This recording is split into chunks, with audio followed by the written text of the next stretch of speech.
എല്ലാവർക്കും drama review ചാനലിലേക്ക് സ്വാഗതം. ഇവനാണെങ്കിൽ ഇങ്ങനെ ഫോണിൽ സംസാരിച്ചുകൊണ്ടിരിക്കുമ്പം പിറകിൽ നിന്ന് ഒരാൾ വന്ന് അവൻ്റെ തലയിൽ അടിക്കുന്നുണ്ട്.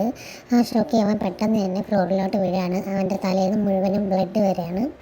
ആ സമയത്ത് ഈ പെൺകുട്ടിയാണെങ്കിൽ അവനെ അന്വേഷിച്ച് നടക്കുന്നുണ്ട്. അവൻ ഫോൺ എടുക്കാത്തതിന് നന്നായിട്ട് അവൾ പാനിക് ആവുകയാണ്. അവസാനം അവനെ അന്വേഷിച്ച് അവൾ ഇറങ്ങുകയും ചെയ്യുന്നുണ്ട്. ഇവനാണെങ്കിൽ ഒട്ടും ബോധം ഇല്ലാതെ ബോധം നഷ്ടപ്പെട്ടു പോകുന്ന രീതിയിലാണ് അവൻ കിടന്നുകൊണ്ടിരുന്നത്. ആ പാതി ഓർമ്മയിലും അവൻ ആ പെൺകുട്ടിയെ കുറച്ച് ആലോചിക്കുകയാണ് ചെയ്തിട്ടുണ്ടായിരുന്നത്.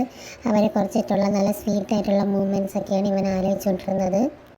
അവൻ്റെ ബോധം ഫുള്ള് പോവാതിരിക്കാൻ വേണ്ടിയിട്ട് അവൻ മാക്സിമം ശ്രമിക്കുന്നുണ്ടായിരുന്നു.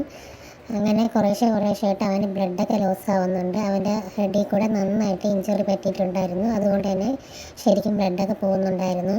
ഈ പെൺകുട്ടി അവനെ അന്വേഷിച്ച് ഒരുപാട് നടക്കുകയും ചെയ്തിട്ടുണ്ടായിരുന്നു. അവസാനം ഈ ബിൽഡിങ്ങിലോട്ട് അവൾ കയറി വരുന്നുണ്ട്. എന്നിട്ട് അവിടെ മൊത്തം അവൾ അന്വേഷിക്കുകയാണ്. ഒടുവിൽ അവളെ കണ്ണിൽ അവൻ പെടുന്നുണ്ട്. ഇവളോടി അവൻ്റെ അടുത്ത് ചെല്ലുകയും അവന് കുറേ വട്ടം വിളിച്ച് നോക്കാനൊക്കെ ശ്രമിക്കുന്നുണ്ട്. അതൊട്ടും പറ്റാതാവുമ്പോൾ അവൻ്റെ ഹെഡിലും ദേഹത്തൊക്കെ ഒരുപാട് ബ്ലഡ് ആവുന്ന കണ്ടിട്ട് അവൾ ഉടനെ തന്നെ ആംബുലൻസിനെ വിളിച്ചിട്ട് ഹോസ്പിറ്റലിൽ അഡ്മിറ്റ് ആക്കുകയാണ്.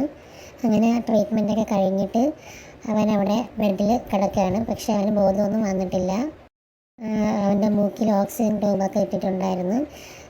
അവൻ ഡേഞ്ചറസ് സിറ്റുവേഷൻ ഒന്ന് തരണം ചെയ്തതേ ഉള്ളൂ. അവന് ബോധമൊന്നും വന്നിട്ടുണ്ടായിരുന്നില്ല. ഇവൾ ഫുൾ ടൈം അവൻ്റെ കൂടെ തന്നെ ഉണ്ടായിരുന്നു. അവനെ കെയർ ചെയ്ത് അവൻ്റെ കൂടെ തന്നെ ബോധം വരാൻ വേണ്ടിയിട്ട് വെയിറ്റ് ചെയ്ത് നിൽക്കുന്നുണ്ടായിരുന്നു. അവൾ ഒരുപാട് ഇമോഷണലി വീക്കായിട്ടാണ് അവിടെ നിൽക്കുന്നത് അവൻ്റെ ഈ സിറ്റുവേഷൻ ആലോചിച്ചിട്ട്. വീഡിയോ എല്ലാവർക്കും ഇഷ്ടപ്പെട്ടെന്ന് കരുതുന്നു. അടുത്തൊരു വീഡിയോ ആയിട്ട് വീണ്ടും വരുന്നതായിരിക്കും. അതുവരയ്ക്കും എൻ്റെ ചാനൽ സബ്സ്ക്രൈബ് ചെയ്ത് സപ്പോർട്ട് ചെയ്യുക. താങ്ക്